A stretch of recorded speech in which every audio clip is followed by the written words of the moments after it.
Hello दोस्तों, कैसे हैं आप लोग। आई होप आप सभी लोग ठीक होंगे। आप सभी लोगों की पढ़ाई जारी होगी। हम लोगों ने पिछली वीडियो में पढ़ा था समाजशास्त्र का विषय क्षेत्र। हमारी वीडियो समाप्त हुई थी माल्थस के द्वारा जनसंख्या वृद्धि पर नियंत्रण के दो उपाय, जो था नैसर्गिक अवरोध और दूसरा था निवारक अवरोध। ठीक है, चलिए अब आगे देखते हैं सैडलर का विचार।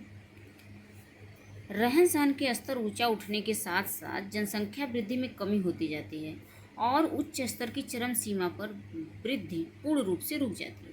जनसंख्या के घनत्व में वृद्धि तथा धन के पारस्परिक संबंध का उल्लेख करते हुए सैडलर ने लिखा है कि अधिक धन का प्रभाव व्यक्ति की शारीरिक उत्पादन की योग्यता पर काफी मात्रा में पड़ता है। समाजशास्त्र संप्रदाय, हम लोगों ने जीव सामाजिक या जननांकीय संप्रदाय में पढ़ा था ये सब सारी चीज़ें। अब हमारी पांचवां है समाजशास्त्री संप्रदाय। समाजशास्त्री संप्रदाय दो भागों में बटा है। एक तो है स्वरूपात्मक संप्रदाय और दूसरा है समन्वयात्मक संप्रदाय। ठीक है, हमें इसमें ज़्यादा विशेष इसका पढ़ने का कोई मतलब नहीं है, हमें बस इतना याद होना है क्योंकि एग्जाम में ऐसे पूछता है स्वरूपात्मक संप्रदाय में कौन कौन विद्वान का नाम सम्मिलित है। तो स्वरूपात्मक संप्रदाय में अधिकांश विद्वान जर्मनी के हैं, ये पहली पॉइंट है हमारे लिए। अतः इसे जर्मन संप्रदाय भी कहते हैं। यह संप्रदाय समाजशास्त्र को एक विशेष विज्ञान बनाना चाहता है तथा इसकी विषय वस्तु सामाजिक प्रक्रिया सोशल प्रोसेस को मानता है। इस संप्रदाय के जनक जर्मन विद्वान जॉर्ज सिमल को माना जाता है। इस संप्रदाय के समर्थकों में वीरकांट, वान विस्टानेज, Richard Small, Max Weber, Google, Ross, Park, Burgess आदि प्रमुख हैं। इस विचारधारा से संबंधित समाजशास्त्रियों का मत है कि अन्य विद्वानों जैसे राजनीति शास्त्र, मनोविज्ञान और शास्त्र, मानव शास्त्र, भौतिक शास्त्र, रसायन शास्त्र आदि के समान समाजशास्त्र भी एक स्वतंत्र एवं विशेष विज्ञान है। जैसे प्रत्येक विज्ञान की अपनी कुछ विशिष्ट समस्याएं होती है जिसका अध्ययन उस शास्त्र के अंतर्गत किया जाता है, उसी प्रकार समाजशास्त्र के अंतर्गत भी सामाजिक समस्याओं का अध्ययन होना चाहिए। ऐसा होने पर समाजशास्त्र एक विशिष्ट एवं स्वतंत्र विज्ञान बन सकेगा और इसका क्षेत्र निश्चित हो सकेगा। जॉर्ज सिमल के अनुसार समाजशास्त्र मानव अंतर संबंधों के स्वरूपों का विज्ञान है। जॉर्ज सिमल के अनुसार समाजशास्त्र मानव अंतर संबंधों के स्वरूपों का विज्ञान है। समन्वयात्मक संप्रदाय, इस संप्रदाय के प्रमुख समर्थकों में प्रोफेसर हेस, दुर्खीम, हाभाउ, सोरोकिन, गिन्सबर्ग आदि का नाम विशेष रूप से उल्लेखनीय है, जो समाजशास्त्र को एक विशिष्ट विज्ञान बनाने के बजाय एक सामान्य विज्ञान बनाने के पक्ष में है। इस प्रकार उपयुक्त विवेचन से स्पष्ट है कि सभी संप्रदाय समाजशास्त्र के क्षेत्र के किसी एक पक्ष को इंगित करते हैं। अतः यह कहा जा सकता है कि समाजशास्त्र के क्षेत्र में सभी संप्रदाय की विषय वस्तु शामिल है। समाजशास्त्र की विषय वस्तु का तात्पर्य उन निश्चित बातों या विषयों से है जिसका अध्ययन एक शास्त्र के अंतर्गत किया जाता है। इस प्रकार विषय वस्तु अध्ययन के वास्तविक विषयों को व्यक्त करते हैं। विषय वस्तु को लेकर भी विद्वानों में एकमतता का अभाव है। विषय वस्तु के संबंध में विभिन्न विद्वानों के विचार निम्नलिखित हैं। गिन्सबर्ग ने कहा, समाजशास्त्र की विषय वस्तु में 4 तत्व सम्मिलित हैं। गिन्सबर्ग ने कहा, समाजशास्त्र की विषय वस्तु में 4 तत्व सम्मिलित हैं। कौन कौन से? सामाजिक आकर्षकी, सामाजिक नियंत्रण, सामाजिक प्रक्रियाएं और सामाजिक व्याधिकी। चारों को ऐसे आप लोग बस इसको इसमें अंदर का जो भी है इसके आपको इतना डिटेल नहीं पढ़ना है, लेकिन आप ऐसे रखें तो आप पढ़ भी सकते हैं। लेकिन गिन्सबर्ग के ऐसे क्वेश्चन आ जाता है कि गिन्सबर्ग के अनुसार समाजशास्त्र की विषय वस्तु में कितने तत्व शामिल हैं, ऐसे पूछ देगा। या तो ऐसे पूछ देगा, 3-4 ऑप्शन देगा, इसमें सामाजिक आकार की डाल देगा और 3 ऑप्शन और कोई डाल देगा। इसमें पूछेगा गिन्सबर्ग के अनुसार समाजशास्त्र की विषय वस्तु में कौन सा तत्व सम्मिलित है। तो हमें ये याद रहेगा तो हम उसको आसानी से ट्रिक लगा सकते हैं। तो गिन्सबर्ग के अनुसार सामाजिक आकार की, सामाजिक नियंत्रण, सामाजिक प्रक्रियाएं और सामाजिक व्याधिकी हैं। ठीक है, सामाजिक आकार की, सामाजिक नियंत्रण, सामाजिक प्रक्रियाएं और सामाजिक व्याधिकी हैं। इन्हें भी जाने, चलिए इसको देख लेते हैं।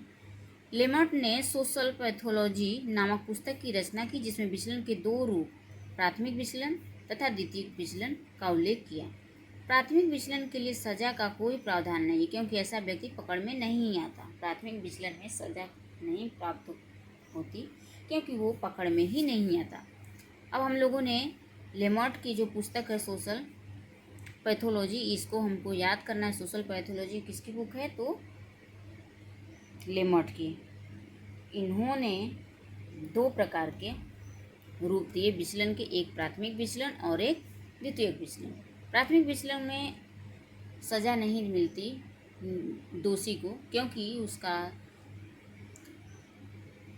जो भी वो कार्य करता है, जो गलती करता है, वो पकड़ में ही नहीं आता, तो उसे सजा कैसे दिया जाएगा। ठीक है, अब ये तो हम लोगों ने पढ़ा आकार की, सामाजिक आकार की, सामाजिक नियंत्रण, सामाजिक प्रक्रियाएं और सामाजिक व्याधिकाएं। 4 प्रकार के गिन्सबर्ग के अनुसार समाजशास्त्र की विषय वस्तु तत्व सम्मिलित हैं। अब हम लोग पढ़ते हैं दुर्खिम के अनुसार। दुर्खिम ने समाजशास्त्र विषय हेतु 3 प्रकार के बांटे हैं। ये क्वेश्चन आया हुआ है। समाजशास्त्र विषय क्षेत्र 3 प्रकार से किसने बांटा? तो दुर्खिम ने। कौन कौन? सामाजिक आकार की, सामाजिक शरीरशास्त्र, सामान्य समाजशास्त्र। जिसको इंग्लिश में याद करना है वो इंग्लिश में भी याद कर सकते हैं, यहाँ पे लिखा हुआ है। ठीक, सामाजिक आकार की, सामाजिक शरीरशास्त्र, सामान्य समाजशास्त्र। सामाजिक आकार की, सामाजिक आकार की, सामाजिक आकार की, सामाजिक आकार की, सामाजिक शरीरशास्त्र, सामान्य समाजशास्त्र। शारीरिक नहीं है, सामाजिक। शारीरिक में तो शायद ये है, हाँ शारीरिक है कि ये नहीं। देखो कितना कन्फ्यूजन है। सामाजिक आकारिकी भी गिन्सबर्ग ने दिया है और सामाजिक आकारिकी दुर्खिम भी दिए हैं पहला। ठीक है, तो सामाजिक आकारिकी गिन्सबर्ग के अनुसार विषय वस्तु के 4 प्रकार हैं और दुर्खिम के अनुसार 3। सामाजिक आकारिकी, सामाजिक शरीरशास्त्र और सामान्य समाजशास्त्र। कितना पढ़ना है, कितना याद करना है हम लोगों को। अब आगे देखते हैं। केरन्स ने समाजशास्त्र की विषय वस्तु को 6 भागों में बांटा है। मानवीय क्रियाएं, सामाजिक संगठन, सामाजिक संस्थाएं, सामाजिक नियंत्रण, सामाजिक परिवर्तन तथा सामाजिक संहिताएं। जितना भी ये मोटे पेन से लिखा हुआ है आप लोग नोट बनाते चलें, किसी भी और बुक की ज़रूरत नहीं होगी अगर आप लोग इस बुक को पढ़ करके अच्छे से नोट्स बना लें तो। ठीक है, अब केरन्स के अनुसार विषय वस्तु कितने भागों में बांटा गया? तो 6। मानवीय क्रियाएं, सामाजिक संगठन, सामाजिक संस्थाएं, सामाजिक नियंत्रण, सामाजिक परिवर्तन तथा सामाजिक संहिताएं। र्यूटर एवं हार्ट के अनुसार कितने हैं? सामाजिक विरासत, व्यक्तित्व एवं उसका विकास, सामाजिक प्रक्रियाएं 3 प्रकार के हैं।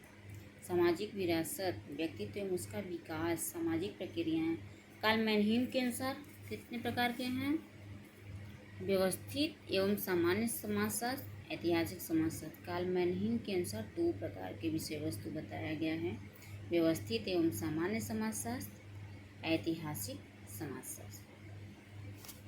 ठीक है, जॉर्ज सिमेल के अनुसार सामाजिक प्रक्रिया को ही समाजशास्त्र की विषय वस्तु मानते। अच्छा, जॉर्ज सिमेल जो है सामाजिक प्रक्रिया को ही समाजशास्त्र की विषय वस्तु मानते। सामाजिक प्रक्रिया की ही निर्धारित करती है कि समाज का स्वरूप कैसा होगा। सिमेल के शब्दों में समाज व्यक्तियों का एक संकलन मात्र है जिसकी रचना आपसी अंतरक्रियाओं के आधार होती है। सिमेल 3 प्रकार के समाजशास्त्र की चर्चा करते हैं। सामान्य समाजशास्त्र, दार्शनिक समाजशास्त्र, स्वरूपात्मक समाजशास्त्र। ये किन्होंने किया? सिमेल 3 प्रकार के समाजशास्त्र की चर्चा करते हैं। सामान्य समाजशास्त्र, दार्शनिक। सामान्य समाजशास्त्र में क्या है? इसमें सामाजिक आधार पर निर्मित संपूर्ण ऐतिहासिक जीवन का अध्ययन किया जाता है। सामान्य समाज में ऐतिहासिक जीवन का अध्ययन किया जाता है। दार्शनिक समाजशास्त्र में सामाजिक विज्ञानों के ज्ञान में मानसा कहते हैं। स्वरूपात्मक समाजशास्त्र इसी सामाजिकता के आधार पर निर्मित साहचर्य के रूपों का अध्ययन किया जाता है। लेस्टर फ्रैंकवार्ड 2 प्रकार के समाजशास्त्र का उल्लेख किए, शुद्ध समाजशास्त्र और व्यवहारिक समाजशास्त्र, प्योर सोशियोलॉजी और अप्लाइड सोशियोलॉजी। लेस्टर फ्रैंकवार्ड कितने प्रकार के समाजशास्त्र की विषय वस्तु को बांटा? तो 2, एक शुद्ध समाजशास्त्र और एक व्यवहारिक समाजशास्त्र। फर्दिनांड टर्नेज ये जर्मन समाजशास्त्री हैं। इन्होंने जर्मन समाजशास्त्री परिषद के संस्थापक यानी पिता समाजशास्त्र को 3 भागों में विभाजित करते हैं: शुद्ध या सैद्धांतिक समाजशास्त्र, व्यवहारिक समाजशास्त्र, शुद्ध या सैद्धांतिक समाजशास्त्र, व्यवहारिक समाजशास्त्र, अनुभवपरक समाजशास्त्र। 3 प्रकार के टानेज महोदय ने बांटे हैं समाजशास्त्र को: शुद्ध या सैद्धांतिक, व्यवहारिक और अनुभवपरक समाजशास्त्र। ध्यान रखेंगे किस बात का हम लोग, चलिए देखते हैं। अवधारणात्मक स्तर पर शुद्ध समाजशास्त्र, प्योर सोशियोलॉजी तथा व्यवहारिक समाजशास्त्र, अप्लाइड सोशियोलॉजी की बात सर्वोत्तम टानीज करते हैं। हाँ, हम लोगों ने पढ़ा कि सर्वोत्तम टानीज करते हैं। जबकि प्योर सोशियोलॉजी 1903 तथा अप्लाइड सोशियोलॉजी 1906 वार्ड की पुस्तक है। मनोवैज्ञानिक उद्विकास का जनक वार्ड है। वार्ड के अनुसार उद्विकास की प्रक्रिया क्रमिक स्तरों में सरल से जटिल की ओर चलती। ये क्वेश्चन आया हुआ है कि उद्विकास की प्रक्रिया कौन सी स्तर से चलती है, तो इसका आंसर होगा सरल से जटिल की ओर। प्रारंभ में यह उद्भव स्वतः उत्पन्न अज्ञात शक्तियों का परिणाम होता है, जिसे सोशल जीनियस कहते हैं, किंतु बाद में यह प्रयोजन परक हो जाते हैं, जिसे सोशल टेलेसिस कहते हैं। टानेज ने समाज को 2 भागों में विभाजित किया है: समुदायात्मक समाजशास्त्र जीमिनसॉफ्ट तथा समितात्मक समाज जेसेलसॉफ्ट। ये भी बहुत इम्पोर्टेंट है, बहुत बहुत बहुत, बस लिख लीजिए आप लोग। टानेज शोपेनहावर तथा नीत्शे से प्रभावित थे। ये जो महोदय हैं टानेज, ये शोपेनहावर तथा नीत्शे से प्रभावित थे। इनके अनुसार सामाजिक संबंध मानवीय इच्छा का प्रतिफल है। इनके अनुसार सामाजिक संबंध मानवीय इच्छा का प्रतिफल है। इनके अनुसार इच्छाएं 2 प्रकार की होती हैं: प्राकृतिक इच्छा नेचुरल विल, सामुदायिक जीवन इसकी अभिव्यक्ति है। इसकी जो प्राकृतिक इच्छा है, इसमें सामुदायिक जीवन इसकी अभिव्यक्ति है, तथा तार्किक इच्छा रेशनल विल सहचारी तथा समितात्मक जीवन इसकी अभिव्यक्ति है। ठीक है, अब हम लोग देखते हैं अलेक इंकल्स को। व्हाट इज सोशियोलॉजी हम लोगों ने पढ़ा है कि इनकी बुक है। समाजशास्त्र को इन्होंने इस बुक में 3 भाग में विभाजित करते हैं: एक तो ऐतिहासिक समाजशास्त्र, दूसरा अनुभव आश्रित समाजशास्त्र, तीसरा विश्लेषणात्मक समाजशास्त्र। ठीक है, अलेक इंकल्स जो हैं वो 3 प्रकार से बांटते हैं। कौन कौन? ऐतिहासिक, अनुभव आश्रित तथा विश्लेषणात्मक समाजशास्त्र। अब देखते हैं किंग्सले डेविस कितने भागों में बांटे हैं समाजशास्त्र को।